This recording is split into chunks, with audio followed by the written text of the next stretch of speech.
Bonjour et bienvenue dans le journal de la semaine. Au programme de ce numéro, une mission vers Mercure, des comportements animaux bien singuliers et une nouvelle génération de jeux vidéo. Quel est le point commun entre un chien, un ours et une essoreuse à salade? Eh bien, tous sèchent en utilisant la même force physique, la force centrifuge. Pour arriver à ce résultat, des chercheurs de l'Institut de technologie d'Atlanta ont filmé 15 espèces différentes de mammifères à poils en train de se sécher.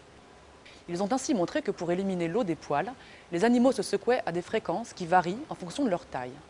Ainsi, une souris se secouera beaucoup plus vite qu'un rat, qui lui-même oscillera plus rapidement qu'un chien ou qu'un ours ou qu'un panda.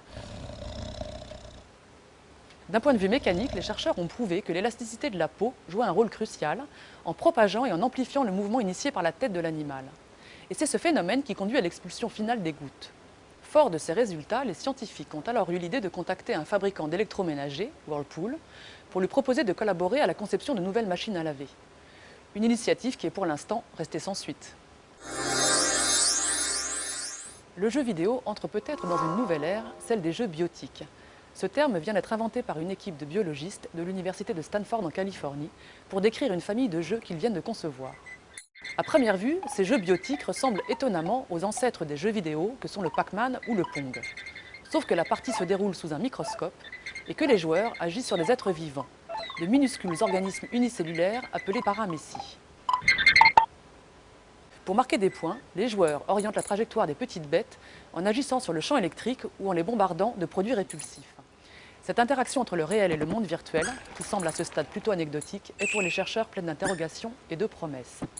Le développement de ces jeux pourrait entre autres être le moyen de familiariser les jeunes aux biotechnologies et à leurs enjeux. Dans le parc national du Doñana en Espagne, le comportement d'une colonie de milans noirs intrigue. Ces oiseaux, qui sont des rapaces, vivent en couple et ont adopté une coutume étrange, celle de décorer leur nid avec des bouts de plastique blanc. Une pratique assez répandue dans la colonie puisque sur les 127 nids observés, plus de 90 y ont recours. Pour comprendre ce comportement, les chercheurs ont d'abord choisi d'approvisionner les rapaces en sacs plastiques et autres matériaux de couleur qu'ils ont disposés dans la nature aux environs des nids. Résultat, les milans se sont rués sur les plastiques blancs uniquement. Puis les chercheurs ont discrètement placé ces mêmes plastiques dans les nids où il n'y en avait pas. Et la surprise, les couples s'en sont débarrassés rapidement. En fait, les scientifiques pensent que cette décoration, assez visible, a pour but de signaler la présence du couple et d'affirmer son hégémonie sur le territoire. Plus le couple a de plastique dans son nid, plus il est fort et plus son territoire est riche en nourriture. Mais plus il est aussi envié et donc attaqué. Voilà pourquoi les milans plus faibles, les jeunes de moins de 6 ans ou ceux âgés de plus d'une quinzaine d'années, ont préféré s'en débarrasser.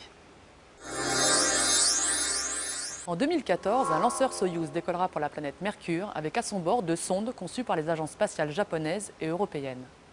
Pour préparer cette mission, des tests grandeur nature viennent d'être réalisés en Hollande dans un simulateur pour vérifier la résistance des matériaux à une chaleur de plus de 350 degrés. C'est en effet la température à laquelle seront exposées les 2 sondes au cours de leur voyage vers cette planète qui est la plus proche de notre Soleil. Arrivée à destination, la première sonde restera à bonne distance de Mercure et l'autre s'en approchera de très près, à moins de 400 km de la surface.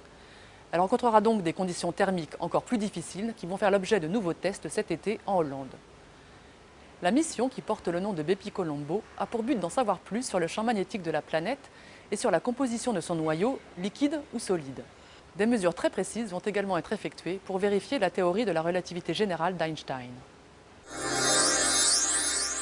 Ce numéro est terminé. Rendez-vous vendredi prochain dans cette même émission pour une nouvelle revue de l'actualité scientifique ou sur le site de la rédaction scienceactualité.fr. À la semaine prochaine.